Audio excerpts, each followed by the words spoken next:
Allô, allô. Madame, mademoiselle, qui m'étricotait. Salut à tous et bienvenue sur Hashtag. On est très heureux de vous présenter l'un des héros du spectacle Les 10 Commandements. C'est monsieur Joshai. Salut Joshai, tu vas bien? Salut, ça va et toi? Ça va super. Dans quel état d'esprit tu es à quelques jours là du lancement de la nouvelle version des 10 Commandements? Excité, exalté, c'est hyper intense. On est vers la fin des répétitions, on a travaillé dur. On a envie, bien évidemment, sans faire de jeu de mots, qu'on nous aime. Donc on a envie, bien sûr, de livrer le plus beau spectacle de tous les temps. Et ce sera on vous aime déjà, nous ça y est, on vous aime déjà. On insiste, on répète, on vous aime déjà.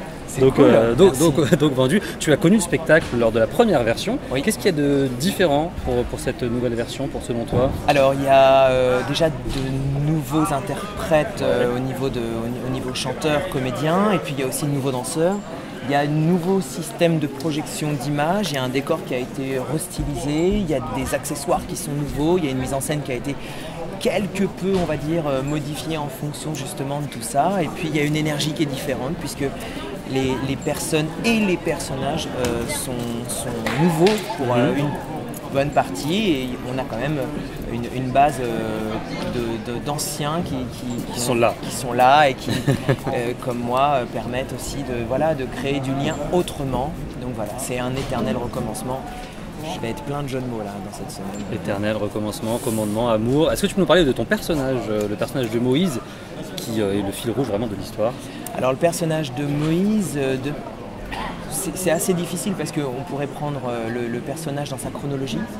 Ce qu'il a, c'est qu'il est, il est à la fois dans l'intellect, mais aussi l'intuition. Il a cet art du questionnement, ce doute qu'il habite, et puis ses paradoxes, ses ambivalences, ses élans du cœur, cette manière de discuter aussi peut-être complètement nouvelle avec Dieu. Et en fait, ce que j'aime dans ce personnage, c'est l'intensité, la complexité et le fait qu'il soit en lien. En fait. Il essaye d'être en lien avec lui-même, il essaye d'être en lien avec les autres, et il essaye d'être en lien avec le spirituel. On peut croire ou ne pas croire, mais voilà, la spiritualité, c'est pas forcément à travers une religion. Là, on en parle voilà, un peu plus de manière détaillée. Et le spectacle parle d'amour, de tolérance, de fraternité. Évidemment. On se dit que c'est d'actualité encore en 2016. Et on espère que ça pourra on va dire, participer à avoir un état d'esprit encore plus positif dans la période dans laquelle on est. Alors, c'est humaniste, c'est universel, c'est fraternel. On le rappelle parce que voilà, on est dans une transmission aussi avec ce spectacle, même si on n'est pas des envoyés ou des missionnaires, mais on sent, on a senti, on sent et on sentira qu'on sera à notre place et qu'on créera du sens lorsqu'on parlera avec l'humain, entre guillemets, qu'on délivrera quelque chose d'humain. Et c'est ce qui parle généralement au plus grand nombre, et c'est ce qui fait du bien au final. Pour nous aussi, je veux dire, bien sûr qu'il y a un enjeu artistique, scénique, tout ce qu'on veut, mais on est avec les gens, le public, et sur scène, c'est du spectacle vivant, ça se remet en cause, ça réévolue encore, ça avance, et c'est ce qui fait du bien avec ce spectacle, même pour nous, personnages du spectacle. Et dans le spectacle, tu retrouves aussi Elie Chouraqui. Est-ce que le Elie Chouraqui des années 2000, il est celui-ci un peu plus cool, plus sympa, plus autoritaire, plus dur? Est-ce qu'il a vraiment besoin de travailler? Parce qu'il vous connaît déjà maintenant, gros.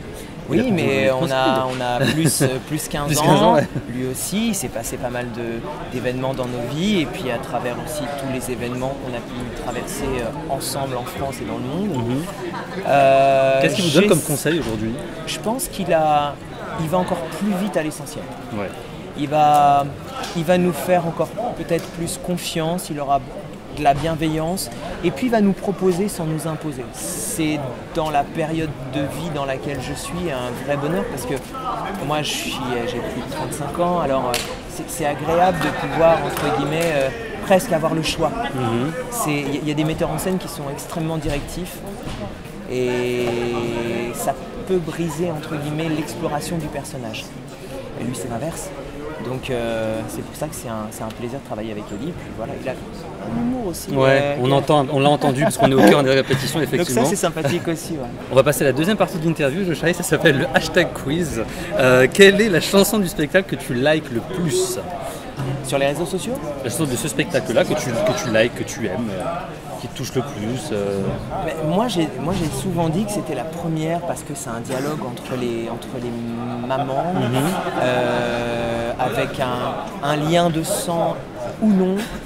Voilà, moi je crois fondamentalement, sans vouloir faire de la démago, c'est que la femme sera l'avenir de l'homme, entre guillemets, et de quasi notre espèce. Donc pour moi, le fait qu'il y ait une acceptation, une ouverture au niveau justement eh bien des femmes, c'est tout ce que je nous souhaite en règle générale. Quand j'ai appris que je faisais partie du casting, j'ai 3 petits points. J'ai fait quoi? Tu as fait quoi? J'ai plutôt été silencieux. C'est vrai? Et c'est la joie parfois est intérieure. D'accord. La scène du spectacle que tu mets en favori, ce serait laquelle? Je dirais mon S'il y frère. avait un mot qui correspondait au spectacle, ce serait quoi? Universel.